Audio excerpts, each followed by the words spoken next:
Shri Jaick C Thomas telephone ലൈനിൽ ചേരുകയാണ്. Shri Jake, മുഖ്യമന്ത്രി ഇടപെട്ട് ഒരു പ്രശ്ന പരിഹാര നീക്കം നടക്കുമ്പോൾ അതൊരു സമവായത്തിലേക്ക് എത്തും എന്നതാണ് പൊതുവെ പ്രതീക്ഷിച്ചിരുന്നത്. പക്ഷേ അങ്ങനെയല്ല ഉണ്ടായിട്ടുള്ളത്.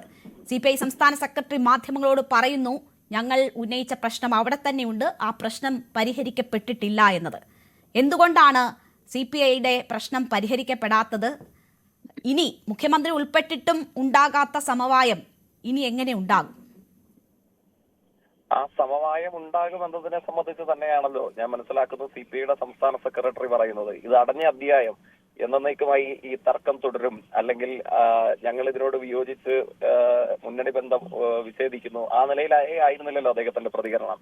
ഞാൻ മനസ്സിലാക്കുന്നു മാധ്യമ വാർത്തകളിൽ നിന്ന് ഏതാണ്ട് 1 മണിക്കൂറോളം നീണ്ടു നിൽക്കുന്ന ഒരു ചർച്ചാ വ്രതം നടന്നു. മുഖ്യമന്ത്രിയും CPIയുടെ സംസ്ഥാന സെക്രട്ടറിയും വീണ്ടും ചർച്ചകൾക്കായിട്ടും സംവാദങ്ങൾക്കായിട്ടും ഇനി ഇടതുപക്ഷം, ഞാൻ മനസ്സിലാക്കുന്ന പ്രകാരമെങ്കിൽ ഇടതുപക്ഷ ജനാധിപത്യ മുന്നണി യോഗം 2 പാർട്ടികളുടെയും പദവി അലങ്കരിക്കുന്ന വിവിധ കമ്മിറ്റികൾ അതൊക്കെ ചേർന്നു ആ ഡയലോഗ് എൻഗേജിംഗ് തുടരും എന്ന് തന്നെയാണ് ഞാൻ മനസ്സിലാക്കുന്നത്. ഇതോടുകൂടെ എല്ലാം അവസാനിച്ച് ബന്ധം വേർപിരിയുന്ന നിലയിലേക്ക് അത് മാറിയിട്ടില്ല എന്ന് തന്നെയാണ് വാർത്തകൾ നമുക്ക് കാണാൻ വേണ്ടി കഴിയുക. ശ്രീ ജെയ്ക്ക്, അത് അവരുടെ മര്യാദയാണ്, CPIയുടെ മര്യാദയാണ്. മന്ത്രിസഭാ യോഗത്തിൽ മന്ത്രിമാർ പങ്കെടുക്കേണ്ടതില്ല എന്നൊരു തീരുമാനം എടുത്തിട്ട് അത് പുറത്തു പറയാതിരിക്കുന്നത് അവരുടെ മര്യാദയാണ്. പുറത്തു പറഞ്ഞാൽ ചോദ്യങ്ങളുണ്ടാകും. ഈ സർക്കാരിന്റെ കൂട്ടുത്തരവാദിത്വം നഷ്ടപ്പെട്ടു എന്ന പ്രതിപക്ഷത്തിന്റെ ഉൾപ്പെടെ അത് മുതലെടുക്കാനുള്ള ശ്രമങ്ങൾ ഉണ്ടാകും. അപ്പോൾ അത് ഒരു മുന്നണി മര്യാദ പാലിച്ചുകൊണ്ട് അവർ പുറത്തു പറഞ്ഞില്ല എന്നതേ ഉള്ളൂ. പക്ഷേ പ്രശ്നം പരിഹരിച്ചിട്ടില്ല എന്ന് പറയുമ്പോൾ അതിലെല്ലാം ഉണ്ടല്ലോ. തീർച്ചയായിട്ടും. ഇപ്പൊ അങ്ങ് പറയുന്നു മുന്നണി മന്ത്രിസഭാ യോഗത്തിൽ പങ്കെടുക്കാതിരിക്കാനുള്ള തീരുമാനത്തിലേക്ക് CPI എത്തി എന്നുള്ളത്. എന്തായാലും ഞാൻ കണ്ടിട്ടുള്ള മാധ്യമ വാർത്തകളിൽ ആദരണീയനായ CPI സംസ്ഥാന സെക്രട്ടറിയുടെ പ്രതികരണത്തിലൊന്നും ഇടതുപക്ഷ ജനാധിപത്യ മുന്നണിയുടെ മന്ത്രിസഭാ യോഗത്തിലോ മുന്നണി യോഗത്തിലോ തുടർ സമരങ്ങളിലോ രാഷ്ട്രീയമായി ഒരുമിച്ച് നടത്തേണ്ട കാര്യങ്ങളിലോ ഒന്നും പങ്കെടുക്കാൻ സാധ്യതയില്ല എന്ന നിലയിൽ പ്രതികരണങ്ങൾ കാണാൻ കഴിഞ്ഞില്ല എന്ന് മാത്രമല്ല, LDF യോഗത്തിൽ പങ്കെടുക്കുമോ എന്ന് ചോദിച്ചപ്പോ അപ്പൊ പറയാം എന്നതാണ് പറഞ്ഞത്. പക്ഷേ എനിക്ക് ഇന്ന് കാണാൻ വേണ്ടി കഴിഞ്ഞത്, ഇന്ന് നമുക്ക് എല്ലാവർക്കും അറിയുന്നത് പോലെ കേരളത്തെ രൂപീകരിക്കാൻ പര്യാപ്തമായ പുന്നപ്ര വയലാർ സമരത്തിന്റെ മഹത്തായ രക്തസാക്ഷിത്വ വാർഷികമായിരുന്നു. മുഖ്യമന്ത്രി പുന്നപ്ര വയലാർ സമരസേനാനികളെ സംബന്ധിച്ചുള്ള പുസ്തകം, അവരുടെ പേരുവിവരങ്ങൾ അടങ്ങിയ വിശദമായ ഗവേഷണ ഗ്രന്ഥം, അത് ആദരണീയനായ CPIയുടെ സംസ്ഥാന സെക്രട്ടറിക്ക് നൽകിയിട്ടാണ് പ്രകാശിപ്പിച്ചത്. നിറഞ്ഞ ചിരിയോടുകൂടെ രണ്ടുപേരും ഏറ്റുവാങ്ങുകയും പ്രകാശന കർമ്മം നിർവഹിക്കുകയും ചെയ്യുന്നതും അത് രണ്ടുപേരും സന്തോഷത്തോടുകൂടെ പങ്കാളിയാകുകയും ചെയ്യുന്ന ചിത്രമാണ് ഇന്ന് വ്യത്യസ്ത മുന്നണിയിലുള്ള വ്യത്യസ്ത പാർട്ടിയിലുള്ള ആളുകൾ അത്തരം ഒരു ചടങ്ങിൽ പങ്കെടുത്താൽ പോലും ആ രീതിയിലല്ലേ ആ ചടങ്ങ് നടക്കുകയുള്ളൂ. ശ്രീ ജെയ്ക്ക്, താങ്കളും വിവിധ രാഷ്ട്രീയ പാർട്ടി നേതാക്കൾ ഉൾപ്പെടുന്ന ചടങ്ങുകളിലൊക്കെ പങ്കെടുത്തിട്ടുള്ള ആളല്ലേ? അല്ല, അങ്ങ് സൂചിപ്പിക്കുന്ന തരത്തിലൊരു ബഹിഷ്കരണം, ഒരു മുന്നണി ബന്ധത്തിലെ വിച്ഛേദനം, അല്ലെങ്കിൽ മന്ത്രിസഭാ യോഗത്തിലെ ബഹിഷ്കരണം, ഇത്തരം തീരുമാനങ്ങളൊന്നും CPIയുടേതായി വന്നതായി ഞാൻ മനസ്സിലാക്കുന്നില്ല. പക്ഷെ വാർത്തകൾ അങ്ങ് സൂചിപ്പിക്കുന്ന പക്ഷേ CPI സംസ്ഥാന സെക്രട്ടറി മാധ്യമങ്ങൾക്ക് മുന്നിൽ വന്ന് പ്രശ്നം പരിഹരിക്കപ്പെട്ടിട്ടില്ല എന്ന് പറഞ്ഞത് താങ്കൾ കേട്ടുവല്ലോ. അപ്പോൾ ആ പ്രശ്നം അവിടെ ഉണ്ട് എന്നത് ഒരു വസ്തുതയാണല്ലോ. CPI സംസ്ഥാന സെക്രട്ടറി തന്നെ കഴിഞ്ഞ ദിവസം മാധ്യമങ്ങളെ വിളിച്ച് വലിയൊരു വാർത്താ സമ്മേളനം, 1 മണിക്കൂറോളം നീളുന്ന ഒരു വാർത്താ സമ്മേളനം നടത്തിയപ്പോൾ എന്താണ് പറഞ്ഞത്? CPIയെ ഇരുട്ടിൽ നിർത്തി എന്നതാണ് പറഞ്ഞത്. ദേശീയ നേതൃത്വത്തിന് CPI അയച്ച കത്തിൽ എന്താണുള്ളത്? ഗൂഢാലോചന നടന്നു എന്നതാണ്. സംതിങ് ഈസ് റോങ് എന്നതാണ് ഡൽഹിയിൽ നടന്ന കാര്യങ്ങളെക്കുറിച്ചും ഈ പദ്ധതി ഒപ്പിടുന്ന കാര്യങ്ങളെക്കുറിച്ചുമുള്ള ചോദ്യത്തിന് മറുപടിയായി പറഞ്ഞത്. ഇതൊക്കെ നമ്മുടെ മുന്നിൽ തന്നെ ഉണ്ടല്ലോ. അപ്പോൾ പ്രശ്നം പരിഹരിച്ചതുമില്ല. അങ്ങ് സൂചിപ്പിച്ച CPIയുടെ ഇത്തരം പരാമർശങ്ങൾ, വിമർശനങ്ങൾ, അതൊക്കെ എത്രത്തോളം പബ്ലിക് ഡൊമൈന് മുമ്പിൽ വസ്തുതാപരമായിട്ടുണ്ടെന്നുള്ളത് എനിക്കറിയില്ല. ഇരിക്കട്ടെ, ഒരു വാദത്തിന് വേണ്ടി അങ്ങ് പറഞ്ഞത് അത്രയും എല്ലാ തെളിവുകളോടെയും ഉണ്ട്. അതൊരു വാർത്താ സമ്മേളനത്തിന്റെ ദൃശ്യങ്ങളായി തന്നെ നമുക്ക് മുന്നിലുണ്ട്. ഇല്ല, ഞാൻ തള്ളിക്കളയുന്നില്ല. അങ്ങ് പറഞ്ഞ കാര്യങ്ങളെ തന്നെ മുഖവിലേക്ക് എടുത്തുകൊണ്ട് ഞാൻ പ്രതികരണം നടത്താം. അതിലേക്ക് തന്നെയാണ് ഞാൻ വരുന്നത്. ഇപ്പോ ഇതിനകത്ത് നമ്മൾ മനസ്സിലാക്കുന്നത്, ഇതിന്റെ ഈ ഇത്തരം വിമർശനങ്ങൾ, ഇരുട്ടിൽ നിന്നെടുത്ത തീരുമാനം, ചർച്ചകൾ ഉണ്ടായില്ല, ഈ പദ്ധതി MOU ഒപ്പിട്ടതിലൂടെ കേരളത്തിൽ നടപ്പിലാകാൻ സാധ്യതയുള്ള വിദ്യാഭ്യാസ രംഗത്തെ സംഘപരിവാർവൽക്കരണം, ഇതൊക്കെയാണല്ലോ ഏറ്റവും പ്രധാനപ്പെട്ട കൺസേൺ എന്ന് പറയുന്നത്. ഞാൻ മനസ്സിലാക്കുന്നു PM3 അല്ല നമ്മുടെ പ്രശ്നം, ദേശീയ വിദ്യാഭ്യാസ ന്യൂ എഡ്യൂക്കേഷൻ പോളിസിയാണ്, പുതിയ വിദ്യാഭ്യാസ നയമാണ്. ആ പുതിയ വിദ്യാഭ്യാസ നയപ്രകാരമുള്ള പ്രശ്നം എന്താണ്? അത് യഥാർത്ഥത്തിൽ സംഘപരിവാർവൽക്കരണത്തിനുള്ള ഒരു ഉപാധിയായി കേരളത്തിൽ മാറില്ല എന്നുള്ളതാണല്ലോ ഇതിന്റെ മർമ്മം, ഇതിന്റെ നക്ഷൽ എന്ന് പറയുന്നതാണല്ലോ. ഇത്തരം ആശങ്കകളാണ് അങ്ങ് സൂചിപ്പിച്ച ഇതിനോട് വിയോജിപ്പ് പ്രകടിപ്പിക്കുന്ന കേരളത്തിലെ പല രാഷ്ട്രീയ പാർട്ടികളെ നയിക്കുന്നതെങ്കിൽ ആ ആശങ്കകൾക്ക് അടിസ്ഥാനമില്ല എന്ന് അർത്ഥശങ്കകൾക്കിടയില്ലാത്തവണ്ണം യൂണിയൻ ഗവൺമെന്റിന്റെ വിദ്യാഭ്യാസ സെക്രട്ടറി സഞ്ജയ് കുമാർ ഇന്നലെ നടത്തിയ വാർത്താ സമ്മേളനത്തിൽ പറയുന്നുണ്ട്. അദ്ദേഹത്തിന്റെ ഒരു വാചകം മാത്രം കൂട്ടി ഞാൻ അവസാനിപ്പിക്കാം. അദ്ദേഹം പറയുന്നത് എന്താണ്? PMC scheme does not require mandatory implementation of national education policy. അർത്ഥശങ്കകൾക്കിടയില്ലാത്തവണ്ണം പറയുന്നു PMC പദ്ധതി മാൻഡേറ്ററി ആയി ഈ നാഷണൽ എഡ്യൂക്കേഷൻ പോളിസിയെ നടത്തിപ്പ് ആവശ്യപ്പെടുന്നില്ല. മാത്രമല്ല അദ്ദേഹം അതിന്റെ തുടർച്ചയിൽ പറയുന്നത് എന്താണ്? there is nothing mandatory. Education is on the concurrent list. The states determine what their curriculum should be. അതായത് ഇതിനകത്ത് ഒന്നും നിർബന്ധമില്ല എന്ന് മാത്രമല്ല, സംസ്ഥാനങ്ങൾക്കാണ് കരിക്കുലത്തിന്മേലും സിലബസിന്മേലുമുള്ള പരിപൂർണ്ണ നിയന്ത്രണാവകാശം എന്ന് പറഞ്ഞിരിക്കുന്നത് കേരളത്തിലെ വിദ്യാഭ്യാസ സെക്രട്ടറി അല്ല, യൂണിയൻ ഗവൺമെന്റിനോട് ചേർന്ന് പ്രവർത്തിക്കുന്നത് നമ്മൾ കരുതുന്ന യൂണിയൻ വിദ്യാഭ്യാസ സെക്രട്ടറിയാണ്. സഞ്ജയ് കുമാറിന്റെ വാർത്താ സമ്മേളനത്തിലെ വാചകമാണ് ഞാൻ ഉദ്ധരിച്ചത്. അദ്ദേഹത്തിന്റെ വാക്കുകൾ ജെയ്ക് സി തോമസ് വിശ്വസിക്കുന്നുണ്ട്, CPM വിശ്വസിക്കുന്നുണ്ട്. പക്ഷെ CPIക്ക് വിശ്വാസമല്ലെന്നേ. അവർ പറയുന്നത് ഈ MOU തന്നെ റദ്ദാക്കണമെന്നാണ്. അല്പം മുമ്പ് ഡൽഹിയിൽ മാധ്യമങ്ങളെ കണ്ടപ്പോൾ D രാജ പറഞ്ഞത് കേരളത്തിൽ ചർച്ചകൾ നടക്കുന്നുണ്ട്, ഞങ്ങളുടെ ഡിമാൻഡ് എന്ന് പറയുന്നത് ഈ MOU റദ്ദാക്കണം എന്നുള്ളതാണ്. നിങ്ങൾ ഒപ്പിട്ടു നടത്തില്ല എന്ന് പറയുന്നതിൽ ഞങ്ങൾക്ക് വിശ്വാസമില്ല, ഈ MOU റദ്ദാക്കണം എന്നതാണ് CPIയുടെ നിലപാട്. അല്ല, അവരുടെ നിലപാടതായിരിക്കാം, ഇരിക്കട്ടെ. ഞാനിപ്പോ അതിനോട് നേരിട്ട് എൻഗേജ് ചെയ്യാൻ തയ്യാറാകുന്നില്ല.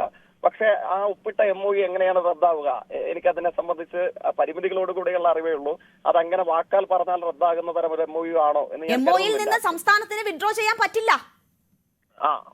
സംസ്ഥാനത്തിന് വിഡ്രോ ചെയ്യാൻ പറ്റില്ല MOUയിൽ നിന്ന്. അതാണ് അതിന്റെ വസ്തുത. അപ്പോൾ എങ്ങനെ പ്രശ്ന പരിഹാരം എന്നതാണല്ലോ ചോദ്യം. അല്ല, അപ്പൊ അതിൽ നിന്ന് സ്വാഭാവികമായി നമുക്ക് ചില അനുമാനങ്ങളിലേക്ക് എത്താമല്ലോ. ഞാനിപ്പോ ഒരു തീർപ്പ് കൽപ്പിക്കലിനോ ഏകപക്ഷീയമായ വിധി പ്രസ്താവനത്തിനോ ഇല്ല. ഈ കാര്യത്തിനകത്ത് ചർച്ച തുടരുമെന്നുള്ളതാണ് രണ്ട് പാർട്ടികളുടെയും നേതാക്കന്മാരും പൊതുവിൽ മുന്നണി നേതൃത്വവും ഒക്കെ പ്രഖ്യാപിച്ചിരിക്കുന്നതും അവർ സ്വീകരിച്ചിരുന്ന സമീപനവും ഈ എൻഗേജ്മെന്റ് തുടരുമെന്നുള്ളതാണ്. പക്ഷെ ഈ കാര്യത്തിൽ ഒരു കാര്യം കൂട്ടിച്ചേർത്ത് പറയാൻ ആഗ്രഹിക്കുന്നു. ഈ NEP മാൻഡേറ്ററി അല്ല ഇനി യൂണിയൻ ഗവൺമെന്റിന്റെ വിദ്യാഭ്യാസ സെക്രട്ടറി പ്രഖ്യാപിക്കുന്നതിനോടൊപ്പം അതോടൊപ്പം നമ്മൾ കാണേണ്ട ഒരു കാര്യം, ഈ ദേശീയ വിദ്യാഭ്യാസ പദ്ധതിക്കകത്തെ പ്രശ്നങ്ങളെ സംബന്ധിച്ച് ശരിയായ ഒരു ബദൽ അനുഭവം, അത് ഞാൻ ആവർത്തിക്കുന്നു, പ്രസ്താവനകളുടെയും മുദ്രാവാക്യങ്ങളുടെയും മാത്രം അടിസ്ഥാനത്തിലല്ല, കേരളത്തിന്റെ ഒരു സമീപ വർഷങ്ങളിലെ കേരളത്തിന്റെ അനുഭവം എന്താണ്? ഇപ്പൊ ദേശീയ വിദ്യാഭ്യാസ പദ്ധതിയിലെ ഏറ്റവും പ്രധാനപ്പെട്ട കാര്യം ഇത്തരത്തിലുള്ള ചരിത്രവൽക്കരണം തെറ്റായി RSS വൽക്കരണം നടത്തുന്നു എന്നുള്ളതാണ്. അതായത് മുഗൾ രാജവംശത്തിന്റെ ദീർഘകാലത്തെ ചരിത്രം റദ്ദ് ചെയ്യുന്നു, ഗാന്ധി വധത്തെ ഒഴിവാക്കുന്നു, ഗാന്ധിയെ വെടിവെച്ച് കൊന്നുകളഞ്ഞ ഗോഡ്സെ എന്ന ഇന്ത്യൻ വർഗീയവാദിയെ സംബന്ധിച്ചുള്ള പരാമർശം ഒഴിവാക്കുന്നു, അതോടൊപ്പം മലബാർ സമര സേനാനികളുടെ പേര് ഒഴിവാക്കുന്നു. ഇങ്ങനെയൊക്കെയാണ് ഈ ചരിത്രത്തിലെ നിർമ്മിതികളെ RSS വൽക്കരിക്കാനുള്ള ശ്രമങ്ങൾ NEPയിലുള്ളത്. അതിനോട് കേരളം എങ്ങനെയാണ് പ്രതികരിച്ചത്? അങ്ങ് നോക്ക്, ബംഗാളും തമിഴ്നാടും പോലും സ്വീകരിച്ചിട്ടില്ലാത്ത പ്രായോഗികമായ പ്രതികരണം കേരളം നടത്തിയില്ലേ? കേരളം ഈ ഗാന്ധിവധത്തെ ഒഴിവാക്കുമെന്ന് തീരുമാനിക്കുമ്പോൾ കേരളം പറയുന്നു ഗാന്ധിവധം കേരളത്തിലെ കുട്ടികൾ പഠിക്കും, ഒരു സംശയം വേണ്ടതില്ല എന്ന് മാത്രവുമല്ല, അതിന്റെ തുടർച്ചയിൽ എന്ത് ചെയ്തു? മുഗൾ രാജവംശത്തിന്റെ ചരിത്രം പഠിപ്പിക്കാൻ ശ്രമം ഉണ്ടാകുന്നു. ശ്രീ ജയ്ക്ക്, നമ്മുടെ ചർച്ചയിലെ സമയപരിമിതി കൊണ്ടാണ് ഞാൻ ഇടപെടുന്നത്. ശ്രീ ജയ്ക്ക് നോക്കൂ, ഈ കാര്യങ്ങളൊക്കെ ചർച്ച ചെയ്യേണ്ടിയിരുന്നത് എവിടെയാണ്, എപ്പോഴാണ്? ശ്രീ ജയ്ക്ക്, ഈ MOU ഒപ്പിടുന്നതിന് മുൻപ് ഇതൊക്കെ ചർച്ച ചെയ്ത് ഇങ്ങനെയൊക്കെ ഇത് നടത്താനുള്ള സാധ്യതകളുണ്ട്, സാഹചര്യങ്ങളുണ്ട് എന്ന് എതിർപ്പുന്നയിച്ച CPIയെ ബോധ്യപ്പെടുത്തി ഈ MOU ഒപ്പിടുക എന്നതായിരുന്നില്ലേ ചെയ്യേണ്ടത്?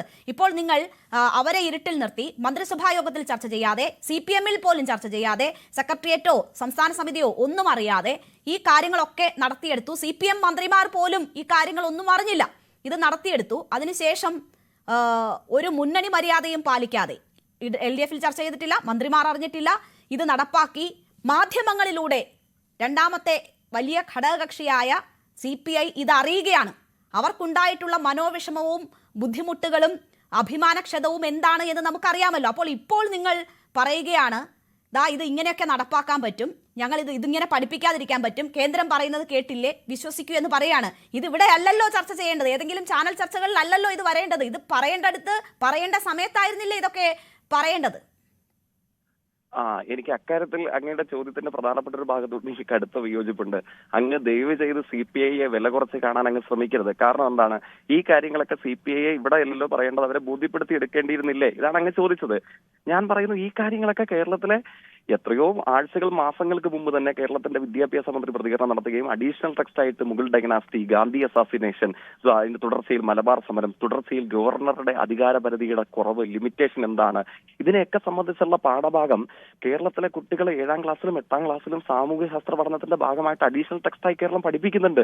ആ പഠിപ്പിക്കുന്നതിനെ CPI ഉൾപ്പെടെയുള്ള കേരളത്തിലെ എല്ലാ മതനിരപേക്ഷവാദികളും നിറഞ്ഞ മനസ്സോടുകൂടെ സ്വീകരിക്കുകയും അതിന് സ്വാഗതം പറയുകയും ചെയ്തിട്ടുണ്ട്. ആ കാര്യങ്ങൾ CPIയുടെ മറ്റെല്ലാവരുടെയും അനുഭവത്തിലുള്ളതുപോലെ അവരുടെ അനുഭവത്തിലുമുണ്ട്.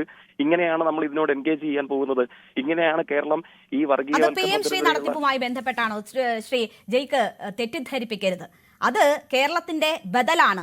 NEPക്കെതിരായ ബദൽ കേരളം കെട്ടിപ്പടുക്കുന്ന രീതിയായിരുന്നു അത്. അത് തന്നെയായിരുന്നു CPMും പറഞ്ഞുകൊണ്ടിരുന്നത്. പൊതുവെ CPIയും പറഞ്ഞുകൊണ്ടിരുന്നത് അത് തന്നെയാണ്. പാർട്ടിയുടെ നിലപാടുകൾ അത് തന്നെയാണ്. പക്ഷേ അവിടെ നിന്ന് ഒരു ഘട്ടത്തിൽ CPM വഴിമാറി പോകുന്നു, അല്ലെങ്കിൽ അതിന്റെ ഭാഗമായ മന്ത്രി വഴിമാറി പോകുന്നു. CPIക്ക് അത് പറ്റുന്നില്ല എന്ന സാഹചര്യമാണ്. അല്ലാണ്ട് PM ശ്രീ ഒപ്പിടുന്നതുമായി ബന്ധപ്പെട്ട് ചർച്ച നടന്നുവെങ്കിൽ അതിന്റെ മന്ത്രിമാർക്ക്, സംസ്ഥാന സെക്രട്ടറിക്ക് ഇങ്ങനെ വന്ന് വാർത്താ സമ്മേളനം വിളിച്ച് കാര്യങ്ങൾ പറയേണ്ടി വരില്ലല്ലോ. മാധ്യമങ്ങളിലൂടെ അറിഞ്ഞതാണ് ഞങ്ങൾ എന്ന് പറയേണ്ടി വരില്ലല്ലോ.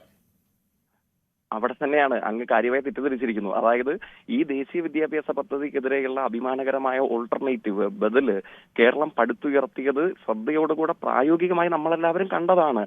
ഈ PM ശ്രീ പദ്ധതിയുടെ ഏറ്റവും കൂടുതൽ എതിർപ്പ് അറിയിക്കാൻ ശ്രമിക്കുന്ന രാഷ്ട്രീയ പാർട്ടികൾ ഉന്നയിക്കുന്ന ഏത് ഘട്ടത്തിലാണ്?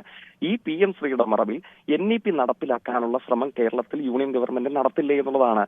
അർത്ഥശങ്കകൾക്കിടയില്ലാത്ത വണ്ണം അതിന്റെ മറുപടി പൊതുവിദ്യാഭ്യാസ വകുപ്പ് മന്ത്രിയും അതോടൊപ്പം തന്നെ ഈ പദ്ധതിയുടെ ഹയർ എൻഡിൽ നിൽക്കുന്ന യൂണിയൻ ഗവൺമെന്റിന്റെ വിദ്യാഭ്യാസ സെക്രട്ടറിയും അർത്ഥശങ്കകൾക്കിടയില്ലാത്ത വണ്ണം പറഞ്ഞു, ദിസ് ഈസ് നോട്ട് മാൻഡേറ്ററി. മാത്രവുമല്ല, ഈ കാര്യത്തിൽ കരിക്കുലവും സിലബസും അടങ്ങുന്ന കാര്യങ്ങൾക്കകത്ത് സംസ്ഥാനങ്ങൾക്കാണ് പരിപൂർണ്ണ നിയന്ത്രണാവകാശം. യൂണിയൻ ഗവൺമെന്റിന് അക്കാര്യത്തിൽ ഒന്നും ചെയ്യാനില്ല. അപ്പോൾ പിന്നെ എവിടെയാണ് PM ശ്രീയുടെ മറവിൽ ദേശീയ വിദ്യാഭ്യാസ പദ്ധതി കേരളത്തിൽ അടിച്ചേൽപ്പിക്കുമെന്ന ആശങ്കയ്ക്ക് എന്ത് പ്രസക്തിയാണുള്ളത്? പക്ഷേ